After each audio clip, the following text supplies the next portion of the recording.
Лушевски, што ве врзува тука? Pa prvo prijateljstvo i lepe uspomene još iz vremena kad sam radio ovde i u Vardaru i reprezentaciji Makedonije i sa Luševskim i tom generacijom.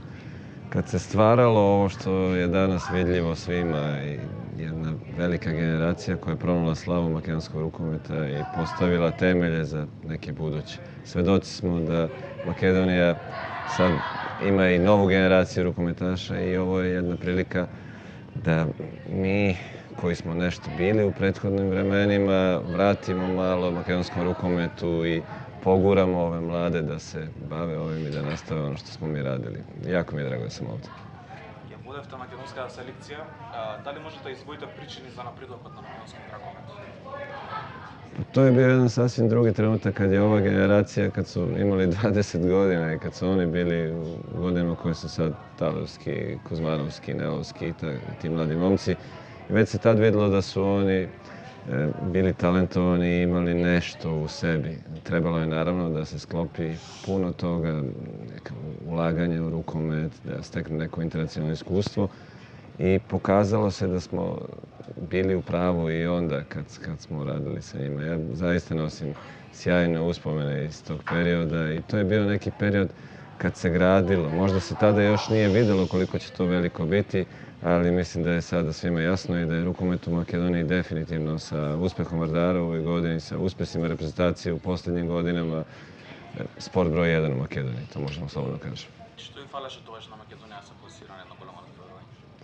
Pa znate šta, nekad vam ne fali ništa, treba samo vremena. Trebate da sazrete da bi pokazali svoj pravi kvalitet. Ta generacija je imala kvalitet, ali je falilo vreme da sazre. Kao što jednoj dobroj voćki, jedno dobro grožđe treba vremena i vinu da dobije onu boju. I onog trenutka kad se to sve poklopilo se čini mi se sa onim prvenstvom, evropskim prvenstvom u Beogradu, kada su svi sazreli, svi faktori, i ekipa, i savez, i svi ljudi okolo, da je to dalo jedan feedback i da je to dovelo do ovoga da je sad rukomet ovako veliko. Бевте дел од европскиот, сега европскиот шампион Вардар. Пред многу години, дали може да се нешто да ве потсети на тој Вардар тогаш? U svakom slučaju da, zato što i onda je postojala jedna ogromna ljubav svih onih koji su volili taj klub i koji su radili u tome.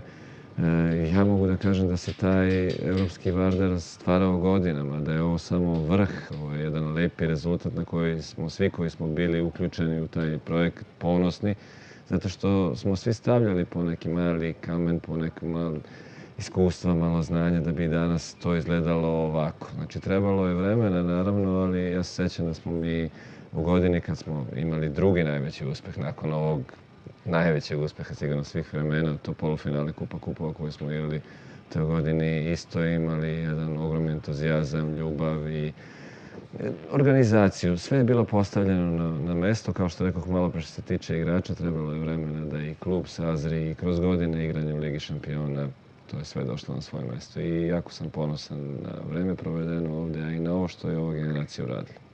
Дали може би мислите дека сте били потребен во погрешно време во Вардар? Pa ja mislim da sam bio u pravo vreme, zato što sam kroz čitav svoj život, ja sam bio neko ko je gradio, ko se bavio građanjem, sad se nalazim na jednom poslu u reprezentaciji Crne Gore gde se stvara jedna nova ekipa. Da li ću biti tu kad se bude brao kajmak, onako kažu u Srbiji, kad se budu dobili rezultati, to ne znam, ali znam samo da ja volim to da radim, da uživam i da su to najbolji neki period kada se ekipa kreira, kad se odrasta. I vjerojatno zato su veze koje ostanu nakon toga tako jake. I vidimo sada kad radimo sa ovom decom, oni najviše pamte taj period kad odrastaju, kad se grade kao ličnosti, kao sportisti. A danas imamo trenutak da je većina njih kao Stevče završila svoju karijeru ili Kire na samom kraju svoje karijere, pa ulažu u tu budućnost. Tako da to je jedan proces i ja sam bio srećan i zadovoljan i danas jesam što sam učestvovao u njemu i dao ono što sam znao i mogao. Crna Gora ќе се бавите на ново европско првенство. Кои се очекувањата од Hrvatska? Prvo, jako je važno da smo tamo, jer to je jedno birano društvo. društvo 16 najboljih europskih ekipa je tamo i za Crnu Goru kao jednu malu državu je zaista ponos da bude tamo. S druge strane, bili smo u jednoj jako teškoj grupi i pokazali smo da možemo da igramo sa svima. Ako smo bili u stanju da izbacimo jednu Rusiju na njenom terenu, ako smo bili u stanju da pobedimo Švedsku koja je jedna od najboljih ekipa u ovom trenutku u Evropi, onda smatram ja lično da imamo kvalitet da pokažemo da to nije slučajnost i da imamo šta da pokažemo. S druge strane, zaista sam ponosan što je 5 ekipa iz bivše Jugoslavije tamo i među 16, to znači trećina učesnika, što će tamo biti i Makedonija i jedna Slovenija koja je izuzetno jaka i naravno Hrvatska, mi i Srbija koja uvek ima kvalitet, tako da rekao sam i za crnogorske medije, mislim da ova generacija ne da nije rekla svoju posljednju reč, mislim da je ova generacija tek na početku, stvarno su igrači izuzetno mladi. Mogu da uporedim to sa vremenom kad se radi o makedonskom rukometu, znači oko 22-23 godine. Oni imaju sad i pred njima je tek budućnost. Ovo je jedno takmičenje koje ja gledam kao neko zagrevanje, neko ulazno takmičenje, da umirišemo, da opipamo sebe, a neki pravi cilj koji treba, to su te olimpijske igre u Tokiju. Ja mislim da će ta crnogorska reprezentacija da bude prava. Da li mislite дека поразом во оваа сезона подсвета во Вардар?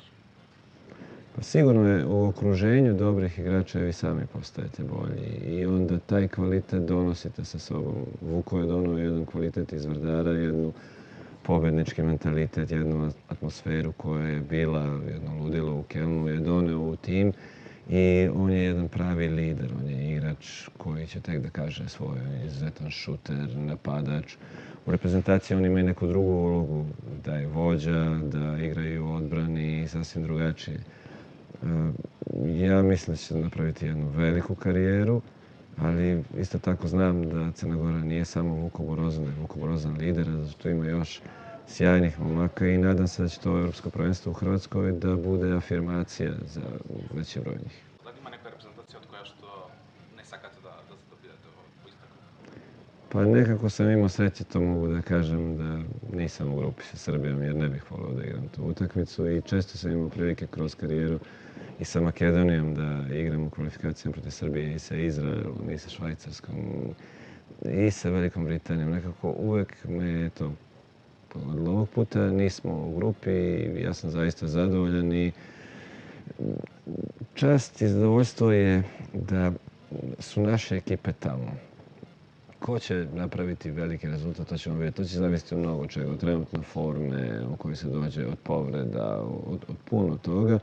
Ali ja bih volio da se ponovi jedno prvenstvo kao što je bilo u Srbiji, da smo imali u prvih 5 ekipa 4 ekipe s ovih prostora, pa kogod da to bude, meni će biti lično zadovoljstvo i bit će mi uživanje igrati jer mislim da Hrvatska kao organizator, Hrvatska kao jedna stvarno rukometna zemlja koja se u zadnjih 10 godina je predvodnik rukometa na ovim prostorima. Mi samo treba da sledimo to što oni rade. Stvarno sjajna organizacija će sigurno biti, jedno sjajno prvenstvo.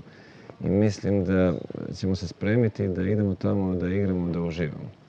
Koliko će to biti dovoljno, vidjet ćemo, ali ja vodim jednu grupu ponosnih momaka koji su sposobni da stanu svakom na crtu, pa mislim da će to i tamo tako biti. За крај малку на клубски план. Кои се амбициите во румунскиот шампионат? Pa ja imam ponudu od Orheja i vjerojatno ću prihvatiti i ići tamo da radim. To je za mene koji sam radio u mnogo zemalja, u mnogo različitih sredina, mentaliteta, jedno potpuno novo tržište. Moram da kažem da su veze koje me vežu tamo isto one veze koje smo malo pre spomenuli sa Aluševskim, to je Kuzmanovski kog sam ja trenirao još na početku mog rada u Vardaru i jedan momak koji je tamo jako cenjen, koji je već igrao u tom klubu 8 godina, koji je kapiten tamo bio, radit će sa mnom kao pomoćni trener. Tako da su opet to neke lične ili individualne veze, ali svakako da imam ambiciju da na najbolji način predstavljam rukomet iz kog dolazim, predstavim neke naše prostore tamo, pokažemo nešto novo i od Orhej u zadnje 3 godine jako dobro je igrao u ligaškom delu, završio prvi jednom drugi, jednom četvrti, ali nekako nikako nije uspeo da prođe play-off. Ovog puta mislim da je neki taj krajnji cilj. Prvo da napravimo, da formiramo jednu ekipu jer je dosta igrača se menja ove godine.